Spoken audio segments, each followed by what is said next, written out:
Hi,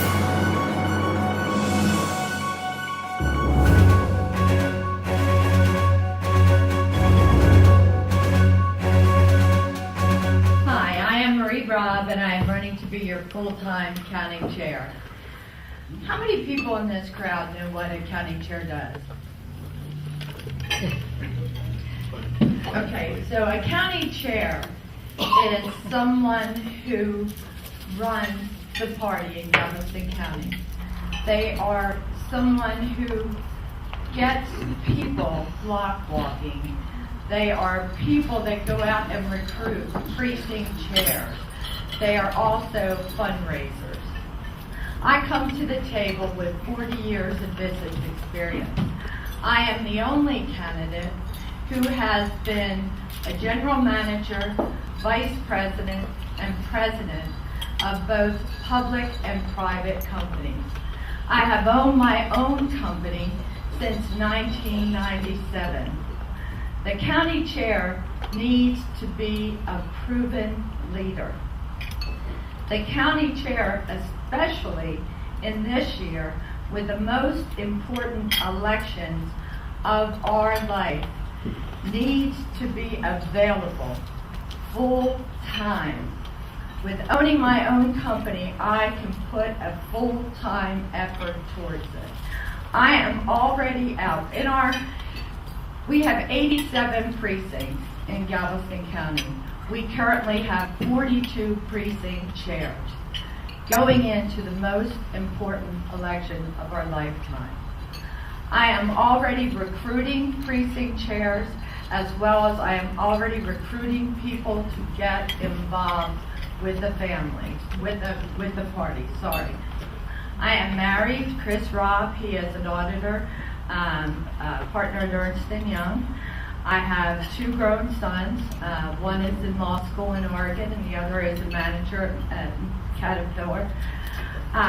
2 dogs, rescues. I serve on the board of Big Brothers Big Sisters. I am a board member of the Windstorm Coalition. I am a member of Bay Area Houston Partnership and a member of the Maritime Committee. I am on the board of the Windstorm Coalition.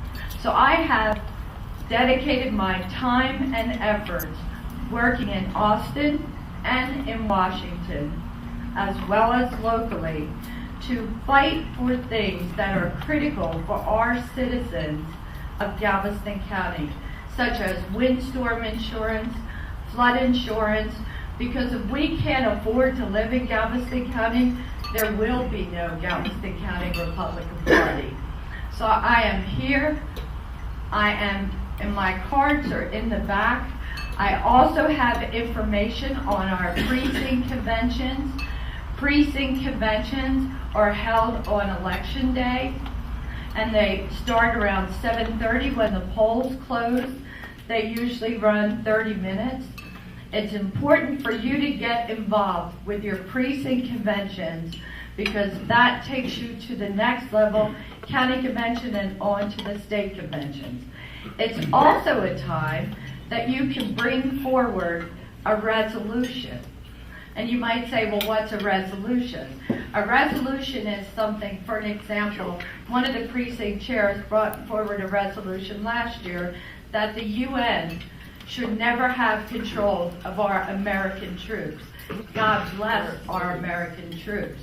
And that resolution actually made it onto the party platform.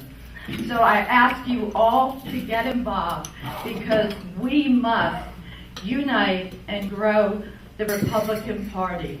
And that's how we'll keep Galveston County red, and that's how we will win the elections in November. And God bless this day. This is the day the Lord has made. Thank you.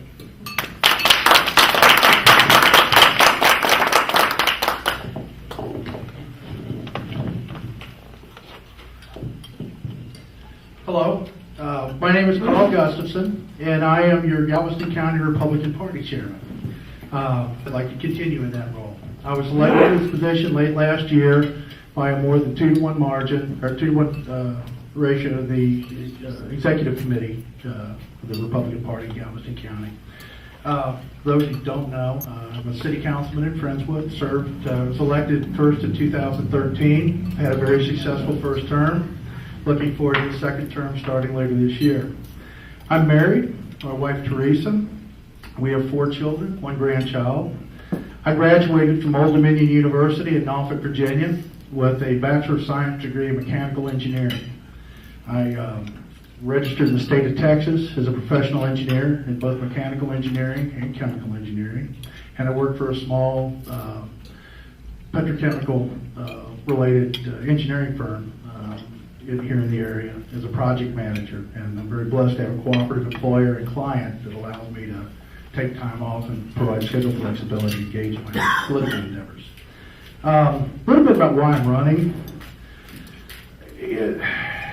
It's easy to forget. It's only been a little over 5 years since we completely flipped the county red. And I want to ensure that we continue the leadership efforts of those who came before me.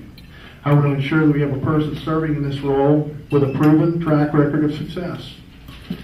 I want to ensure that we continue to set and achieve the standards of excellence that the citizens of Galveston County have come to expect from the Republican Party. And I want to develop the structure needed to move the party into its next growth phase.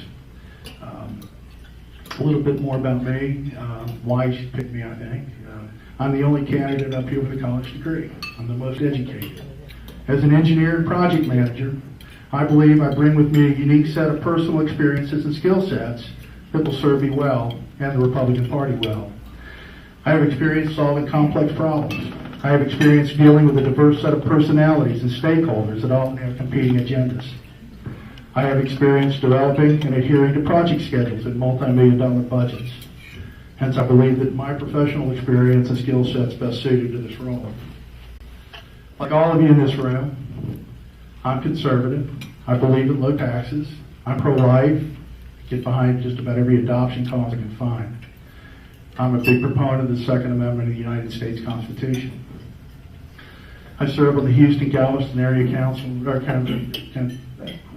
the HGAC Board of Directors. I've worked with legislators, up-ballot elected officials on adoption legislation and management district reform in Austin. As a city councilman in Friendswood, I've worked with city staff to ensure that projects associated with the most recent bond initiative have been implemented efficiently and effectively, ensuring that the citizens of Friendswood get the best bang for their buck. Also a member of the Economic Development Committee in Friendswood, and I've been very active in downtown development efforts that have come about in the last year or so. Also been promoting a much friendlier business climate, something that's a problem for us. Also involved with protesting of the redraw of the FEMA flood maps that came about as the Bigger Waters Act, the help of our congressman's office. My first vote was for Ronald Reagan, and I voted Republican ever since. I have attended multiple Lincoln dinners over the years. I'm a member of the Friendswood Republican Women's Club, Galveston Republican Women's Club, and the Clear Creek Republican Women's Club as an associate member. In closing, there's much we can do as a party if we're able to harness our collective energies and talents. Voters deserve a choice, and I stepped up to provide that choice. I have a commitment and enthusiasm needed to succeed in this role, and I have the education and career experiences necessary to succeed in this position. I believe I'm the most qualified person and your best choice to lead the efforts of our party as we move forward and continue to grow the party. I'd like your support, your vote. Thank you. Well, Marie kind of stole my thunder. I was going to ask you exactly what the county chairman does, but she kind of told you. My next question, I think, would be a two-part. You can each answer, and after that we'll have some questions from the audience. But I was going to say exactly what a precinct judge does, because that's confusing to a lot of people. And also, since this is the Galveston Island Pachyderm Club, what do you think you can do to help us and Galveston Island?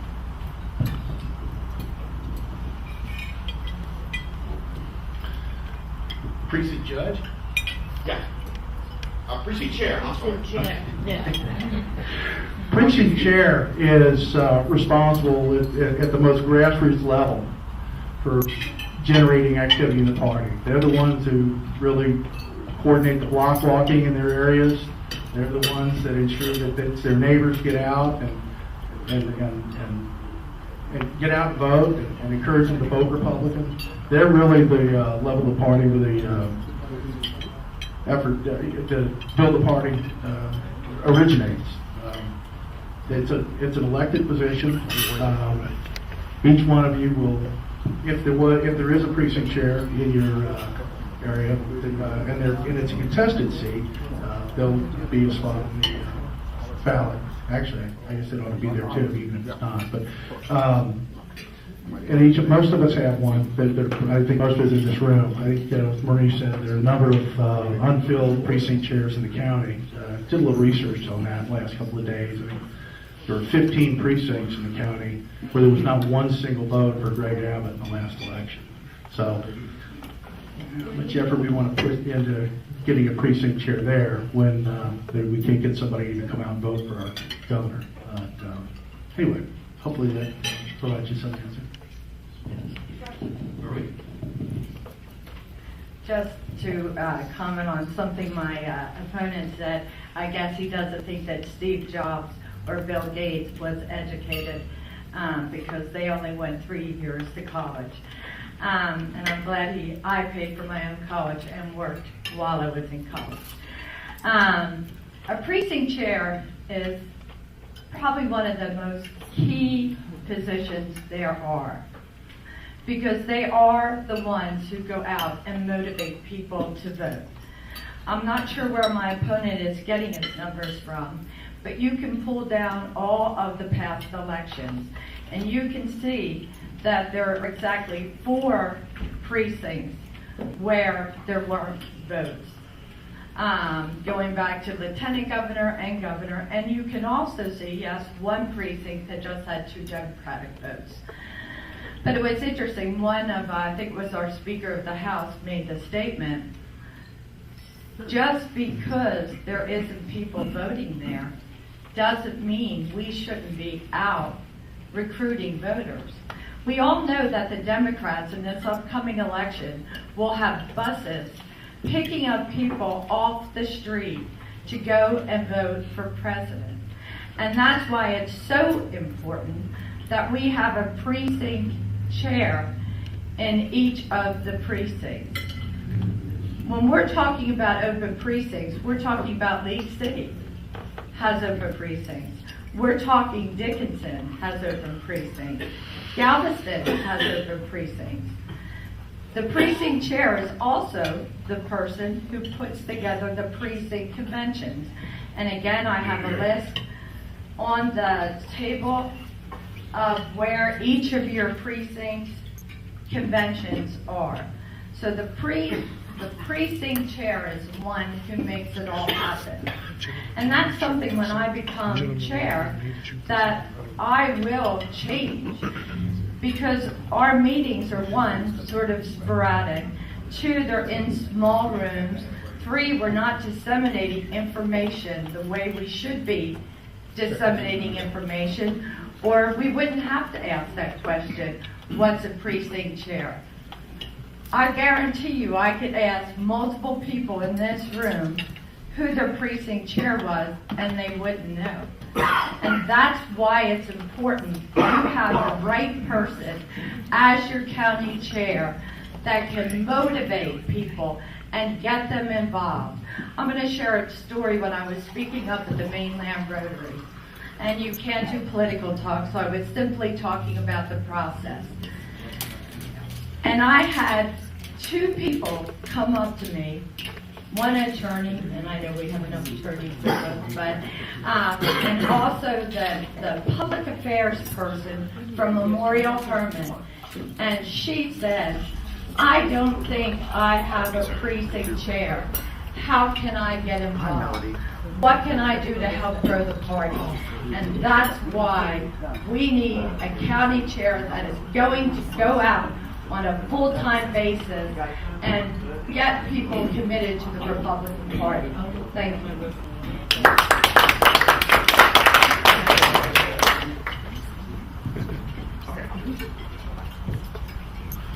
And And now I'll do a little number, gladly request. I'm sorry, I've got a fire I'm trying to put out in my real life job. Anyway, thanks so much. Hey, are there any questions from the audience? One thing I would like to point out is also the responsibility of a precinct chair to at the state convention, Right. which is very important. So, so it is especially fun if you've ever been to a state precinct or our convention. I'm sorry. Anyway, any questions? Brenda? I'd like both of them to address their experience at putting on a major fundraiser. I've not put on a major fundraiser before. I'm sure that was the answer you're looking for, but Colonel Sanders didn't cook all of the chicken either. I'm going to find somebody that does it. And Penny's been involved with doing the Lincoln fundraisers here in years past, and I intend to seek her help with doing it again this year. And maybe also look at doing other fun type fundraisers, maybe not traditional large fundraisers, but some other things. You know, one thing that we just did was this voters guide, where we raised quite a bit of money with that, but we used that money really instead of a fundraiser, we used it as an outreach. Because we were able to go, instead of the 10,000 or so homes that we were hoping to hit, we were able to get Republican literature out to 30,000 homes in the county. So.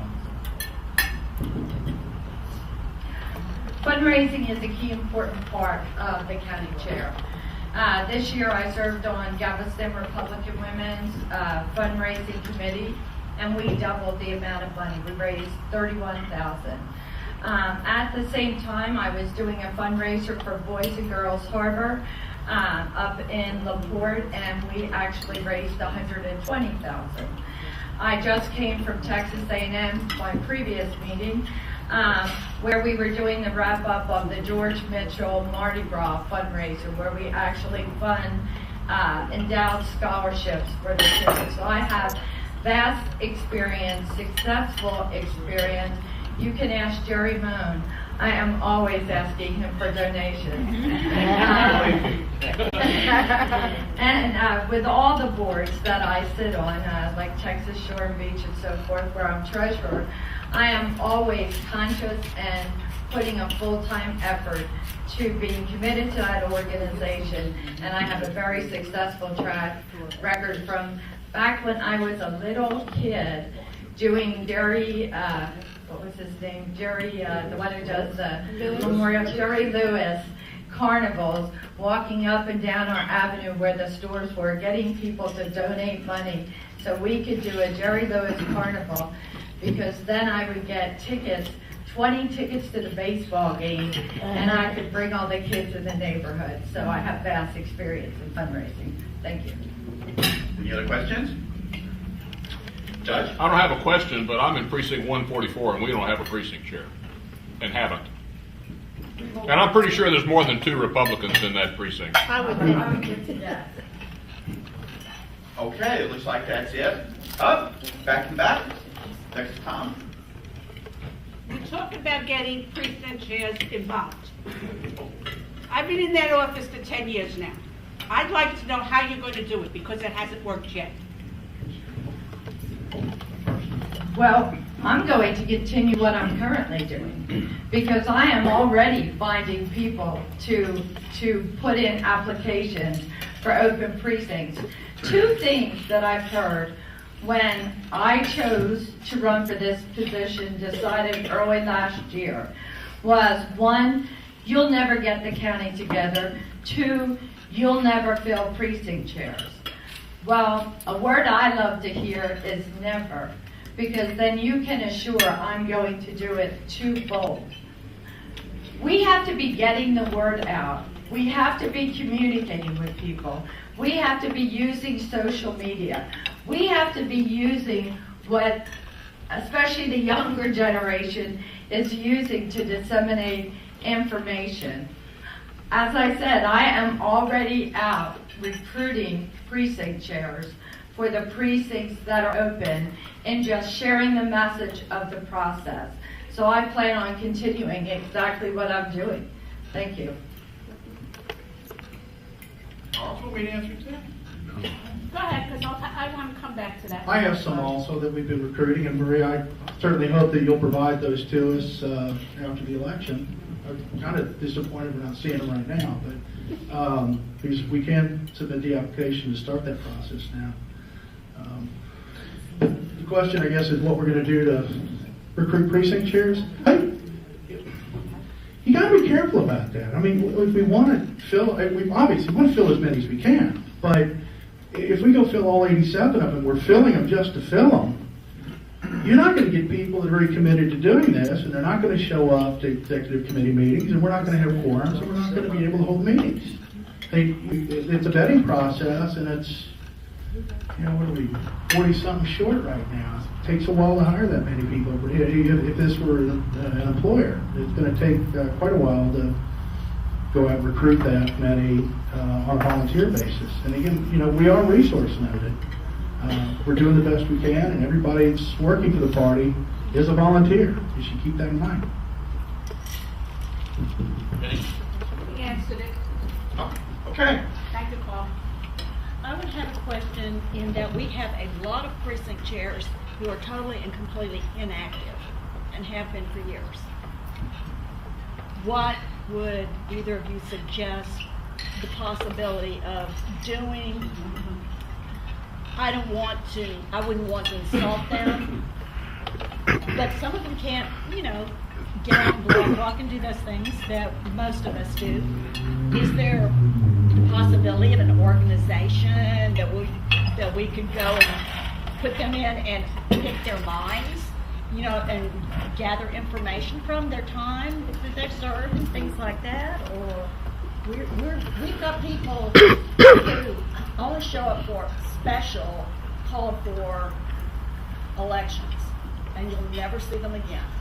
My precinct was filled with a woman that the current people in charge recruited. She never once showed up for anything, ever. Not one single thing.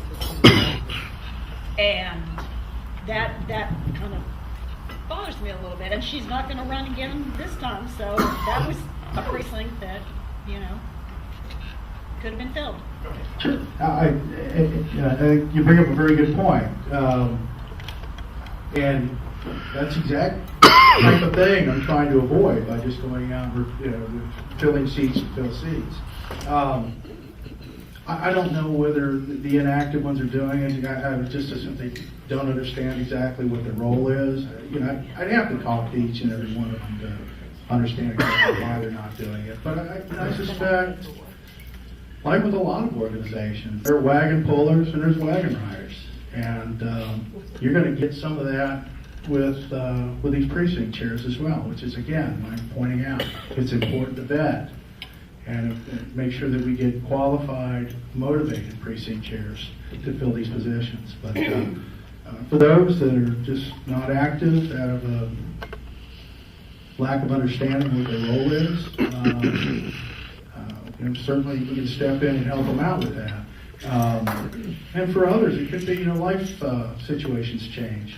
People have babies, people move, family situations occurs. I don't know what they are, but we'll certainly look into it. I mean, one of the things that I intend to do in the not too distant future is try to communicate with each one of them and just kind of get a rundown of what they've done in the precinct over the last 6 to 12 months and find out what their plans are for the next 6 to 12 months.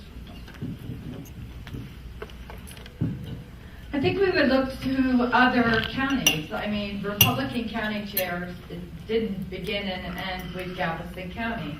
So I would use an example of one that I've attended their meetings. Harris County precinct, or Harris County Republican Party. They have already had 5 precinct training classes throughout Harris County. They have 2 more coming up. We haven't had any. Matter of fact, I'm looking at the possibility of putting out a training because it frightens me so much that we're coming on to the most important election of our lifetime and we aren't doing precinct training. So I certainly would hold numerous training sessions, do them throughout the county so that everyone can attend. And again, it's about communication, educating to get people motivated. Thanks. Penny? We have precinct training classes, we've had them. No one shows up at them. Or the ones that are in this position think they know it all. I've been in that office, so I'm getting very critical now because we're being slandered now. They just don't want to come, and Tom can add more to that. Beyond that, SD11, JT Edwards and Tanya, let me stand up. It's very little better. I am standing up. JT Edwards and Tanya Robertson held a precinct chair training session, and it was fairly well attended, actually. So it's not that they're not doing anything, and we just got the new manuals mailed out. I don't know where they came from, whether they came from the Secretary of State or RPT or whatever, but the materials are there, and the effort has been made. You got to remember, these are elected positions we're talking about. Technically, they're elected positions. If somebody files for a precinct chair position and there's no opposition, they're in, whether they're good, bad, or otherwise. You can't throw them out. How are you going to get them out? Next election, get somebody to run. I mean, what it takes is boots on the ground, going around knocking on doors, finding people that are willing and able to put forth the time and effort to do it. We've done it in many cases. There's a lot more precinct chairs now than there were 4 or 5 years ago. That's not really on a question, just a comment, so. Any other questions? Don, I do want to make a comment about Okay, this go right ahead. question, but just sort of piggyback on that. The state legislature did authorize the executive committees to unvote or remove a precinct chair from now on. So it's a possibility. Yeah, we have the executive committee of your county has the right to, with proper notice, has the right to remove a precinct chair for inactivity or for any reason, frankly. The executive committee wants to do that. So Really? that's legal to do that now. So Is that in writing? yeah, I've forgotten the bill's name, but it's law. Governor signed There you it. go. It's in the election law. Yeah. Like many of you, I wasn't aware of that either, but I would look to something like that as a nuclear option, and I would hope that we could find other friendlier, more persuasive ways to encourage people to get out and participate. Anyway, thank you for your comments on that. Actually, there's a number of election laws that changed in the last legislation. And it is amazing to me how the county hasn't stepped up to the new laws that are in effect. Such as when posting for precinct conventions had to be up. What can be done when someone isn't participating as a precinct chair. I go in, I research the law, and I'm constantly looking at what has been updated. And there has been a whole lot of changes to the election laws that came out of the last legislation. Okay. Okay, I think we're done. I want to thank the candidates for appearing. Thanks for running, because I know it's an unpaid position.